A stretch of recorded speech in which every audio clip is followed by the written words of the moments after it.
Hello everyone, आप देख रहे हैं मेरा YouTube channel study with Zeenat. Friends, आज हम करेंगे BA program second year third semester का most important question. Friends, very very important question है शिवाजी के अधीन मराठों के उत्कर्ष के कारणों की आलोचनात्मक व्याख्या कीजिए। सबसे पहले आपको इंट्रोडक्शन मतलब परिचय लिखना है। आपको स्टार्ट कर दें। 7वीं शताब्दी में मराठों का उत्कर्ष शिवाजी के साथ घनिष्ठ रूप से संबंधित है। 7वीं शताब्दी में जो मराठों का उत्कर्ष था वो शिवाजी के साथ घनिष्ठ रूप से संबंधित है। ये एक छोटे भूमि की हैसियत से उठकर बादशाह की ऊंचाई तक पहुंचे थे और इनकी शक्ति के उदय से ठगनी राजनीति को एक नया आयाम मिला। किंतु मराठा राजपूतों की तरह स्वतंत्र राज्य स्थापित नहीं कर पाए, लेकिन उन्हें शक्तिशाली सरदारों के रूप में देखा जाता था। इनकी स्थिति में मजबूती तब आई जब मलिक अंबर तथा बाद में मुगलों ने उनका समर्थन पाने का प्रयत्न किया। क्योंकि 17वीं शताब्दी में मराठों का उत्कर्ष शिवाजी के साथ घनिष्ठ रूप से संबंधित है और इनकी शक्ति का उदय दक्षिणी राजनीति को एक नया आयाम मिला। परंतु मराठा राजपूतों की तरह स्वतंत्र राज्य स्थापित नहीं कर पाए और शक्तिशाली सरदारों के रूप में देखा जाता था। इनकी स्थिति में मजबूती तब आई जब मलिक अंबर तथा बाद में मुगलों ने उनका समर्थक मानने का प्रयत्न किया। मराठा शक्ति के उदय के संदर्भ में इतिहासकारों ने विभिन्न दृष्टिकोण प्रस्तुत किए और महादेव गोविंद रानाडे इस विदेशी शासन के खिलाफ राष्ट्र संघर्ष के रूप में देखते हैं कि लेकिन ये इस बात से विवादग्रस्त हो जाता है कि बीजापुर तथा अहमदनगर के शासक भी विदेशी थे और जादूनाथ सरकार मराठा शक्ति के उदय को औरंगजेब की सांप्रदायिक नीतियों के खिलाफ हिंदू प्रतिक्रिया के रूप में देखते हैं। और सतीश चंद्र का मानना है कि शिवाजी ने अकबर की सुलह कुल की नीति की प्रशंसा की और यहाँ तक कि अनेक आरंभिक संरक्षक मुसलमान ही थे। बीजापुर तथा अहमदनगर के शासक, इसके अलावा महाराष्ट्र के बाहर शिवाजी ने कभी भी हिंदुओं के हित के लिए लड़ाई नहीं लड़ी तथा शिवाजी को क्षत्रिय भी नहीं माना गया। इसीलिए महाराष्ट्र के ब्राह्मण शिवाजी को क्षत्रिय भी नहीं माना गया। इसीलिए महाराष्ट्र के ब्राह्मण शिवाजी को राज सिंहासन पर आसीन होने योग्य नहीं मानते थे। तो इंट्रोडक्शन में महाराष्ट्र शक्ति के उदय के संदर्भ में इतिहासकारों ने विभिन्न दृष्टिकोण प्रस्तुत किए और इस संघर्ष में महाराष्ट्र संघर्ष के रूप में देखते हैं, लेकिन इस बात के विवादग्रस्त हो जाता है कि बीजापुर तथा अहमदनगर के शासक भी विदेशी थे और औरंगजेब की सांप्रदायिक नीतियों के खिलाफ हिंदू प्रतिक्रिया के रूप में ये देखे जाते थे और यहाँ तक कि उनके आरंभिक संरक्षक मुसलमान ही थे और शिवाजी ने कभी भी हिंदुओं के हित के लिए लड़ाई नहीं लड़ी तथा शिवाजी को क्षत्रिय भी नहीं माना गया। इसीलिए महाराष्ट्र के ब्राह्मण शिवाजी को राज सिंहासन पर आसीन होने योग्य नहीं मानते थे। और सतीश चंद्र मराठा के उदय में सामाजिक आर्थिक तत्वों पर ध्यान देते हैं। उनका कहना है कि मराठों ने जमींदार तथा जागीरदारी प्रथा समाप्त कर किसानों से सीधा संपर्क स्थापित कर उन्हें शोषण से मुक्त करवाया, लेकिन सतीश चंद्र मानते हैं कि इस प्रथा को पूरी तरह समाप्त नहीं कर पाए। इरफान हबीब मराठा शक्ति के उदय और शोषित किसानों की विद्रोह चेतना के बीच एक प्रकार का संबंध देखते हैं। तो फ्रेंड्स, आपको इंट्रोडक्शन ये ऐसे ही लिखना है, आपको भी ऐसे बना के और भी आप बना के लिख सकते हैं आप इंट्रोडक्शन। अब नेक्स्ट करेंगे मराठों का उदय। मराठों का उदय कैसे हुआ? 17वीं शताब्दी में बीजापुर, गोलकुंडा तथा अहमदनगर में मराठों का उदय हो रहा था।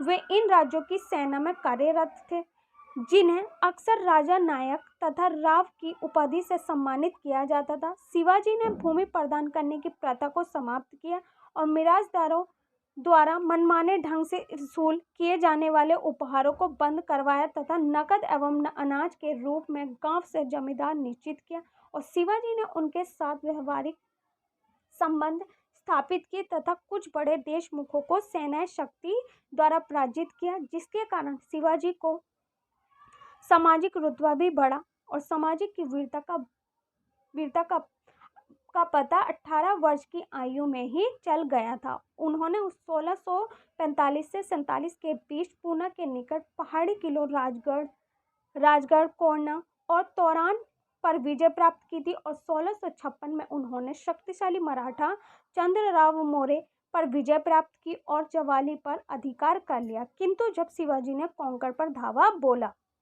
और सुल्तान उससे नाराज हो गए और उन्होंने शिवाजी के पिता शाहजी को कैद कर लिया और इसी वजह से शिवाजी झुकने के लिए मजबूर हो गए और अफजल खां को शिवाजी को पकड़ने के लिए भेजा गया। शिवाजी की सेना खुले मैदान में युद्ध करने में सक्षम नहीं थी, इसीलिए वे अफजल खां के साथ युद्ध करने में कतरने लगे और अफजल खां ने शिवाजी को निमंत्रण भेजा कि वे उन्हें सुल्तान से माफ़ी दिलवाएगा और वे उन्हें बुलवाने के लिए उसे भेजा और वे उन्हें मारना चाहता था, लेकिन ब्राह्मण भास्कर ने अफजल खां का वास्तविक उद्देश्य शिवाजी को बता दिया और अफजल खां उन्हें धोखे से मारना चाहता था। इसीलिए शिवाजी पूरी तरह तैयार होकर अफजल खां से मिलने गए।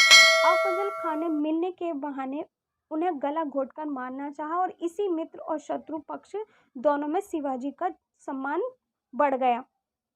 तो मराठों का उदय में आपके लिखेंगे 17वीं शताब्दी में बीजापुर, गोलकुंडा तथा अहमदनगर में मराठों का उदय हो रहा था।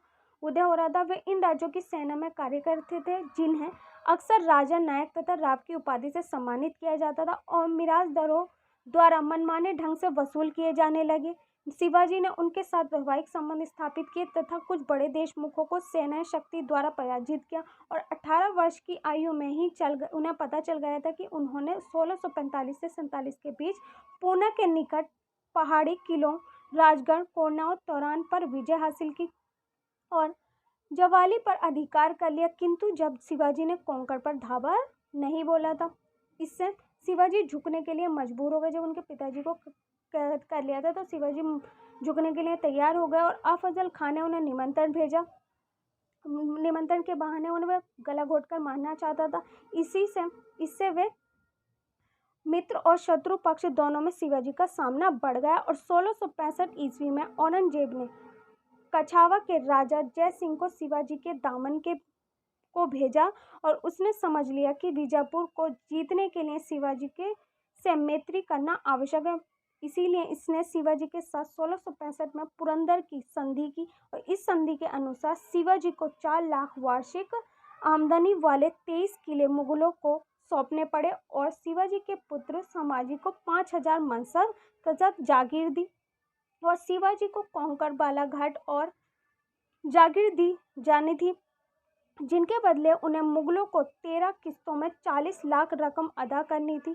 किंतु दरबार में शिवाजी को 5000 मनसब में रखा गया, जो उनके अपने पुत्र के समान था और इसी से शिवाजी ने इसे अपमान समझा और अपमानित शिवाजी मुगल दरबार से चले गए और शाही नौकरी को अस्वीकार कर दिया और शिवाजी के इस व्यवहार के लिए उन्हें गिरफ्तार कर लिया गया। किंतु शिवाजी कैसे भाग गए? तो 1665 में औरंगजेब ने कछवा के राजा जयसिंह को शिवाजी के दमन के लिए भेजा और बीजापुर को जीतने के लिए शिवाजी से मैत्री करना आवश्यक है। इस संधि के अनुसार शिवाजी को 4 लाख वार्षिक आमदनी वाले 23 किले मुगलों को सौंपने पड़े और 5000 मनसब तथा जागीर दी, जिनके बदले उन्हें मुगलों को 13 किस्तों में 40 लाख रकम अदा करनी थी।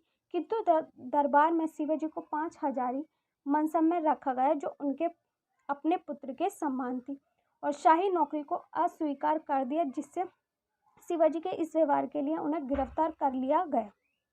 जब शिवाजी को गिरफ्तार कर लिया गया था तो शिवाजी कैसे भाग गए और 1674 में शिवाजी का छत्रपति के रूप में राज्याभिषेक हुआ और ब्राह्मण शिवाजी के राज्याभिषेक में भाग लेने नहीं गए, क्योंकि उनकी दृष्टि में शिवाजी क्षत्रिय नहीं थे और शिवाजी ने वाराणसी के ब्राह्मण गंगा भट्ट को इस बात के लिए सहमत किया और उन्हें शिवाजी का राज्याभिषेक किया कि राज्याभिषेक के पश्चात शिवाजी की प्रमुख उपलब्धि 1677 में कर्नाटक पर विजय थी और 4 अप्रैल 1680 में शिवाजी की मृत्यु हो गई। तो 1674 में शिवाजी का छत्रपति के रूप में राज्याभिषेक हुआ और उनकी दृष्टि में शिवाजी क्षत्रिय नहीं थे, लेकिन शिवाजी ने वर्ण वाराणसी में ब्राह्मण गंगा भट्ट को इस बात के लिए सहमत किया कि उन्हें शिवाजी का राज्याभिषेक दिया जाए और राज्याभिषेक के पश्चात शिवाजी की प्रमुख उपलब्धि 1677 में कर्नाटक पर विजय थी और 4 अप्रैल 1680 में शिवाजी की मृत्यु हो गई। अब जो भी हमने इसमें पढ़ा है पूरे क्वेश्चन में, उसके हम निष्कर्ष लेंगे, मतलब कॉन्क्लूजन लिखेंगे। ठीक है, मराठा शक्ति का उदय शिवाजी के अधीन हुआ और शिवाजी के अधीन मराठों ने मुगल सरदारों तथा बादशाहों को चुनौती दी तथा समय समय पर उनके किले पर आक्रमण किए और उन्हें जीता। और शिवाजी ने सामाजिक सुधार किए। उन्होंने किसानों से मनसबदारों तथा जमींदारों का हिस्सा निश्चित किया और 1674 में शिवाजी ने अपना राज्याभिषेक करवाया और शिवाजी का रुतबा विद्रोह न होकर एक प्रमुख सा हो गया। इस प्रकार शिवाजी मराठा शक्ति का उदय हुआ जिसने मुगल बादशाहों को चुनौती दी। तो आप ये और भी बना के लिख सकते हैं कि अफजल खान ने उन्हें बुलवाया था शिवाजी को मारने के लिए, गला घोटने के लिए, वो भी आप इसमें कंक्लूजन में लिख। आई होप फ्रेंड्स ये क्वेश्चन आपको अच्छे से क्लियर होगा कि शिवाजी के अधीन मराठों के उत्कर्ष के कारणों की आलोचनात्मक व्याख्या कीजिए। कैसे उदय हुआ, इंट्रोडक्शन लिखना है, फिर आपको उदय लिखना है, फिर निष्कर्ष लिखना है। आई होप फ्रेंड्स आपको मेरी वीडियो पसंद आई होगी। मेरी वीडियो कैसी लगी कमेंट्स बॉक्स में लिखकर जरूर बताना। If you like the video so don't forget to like and subscribe my channel and hit the bell icon. इसे अपने फ्रेंड्सों के साथ शेयर करें ताकि इस वीडियो को प्रॉफिट मिले। और आपको नेक्स्ट कौन से टॉपिक पर वीडियो चाहिए आप मुझे कमेंट्स बॉक्स में लिखकर बता सकते हैं और इसकी PDF चाहिए वो भी आप मुझे कमेंट बॉक्स में लिखकर बता सकते हैं। Thanks for watching my video.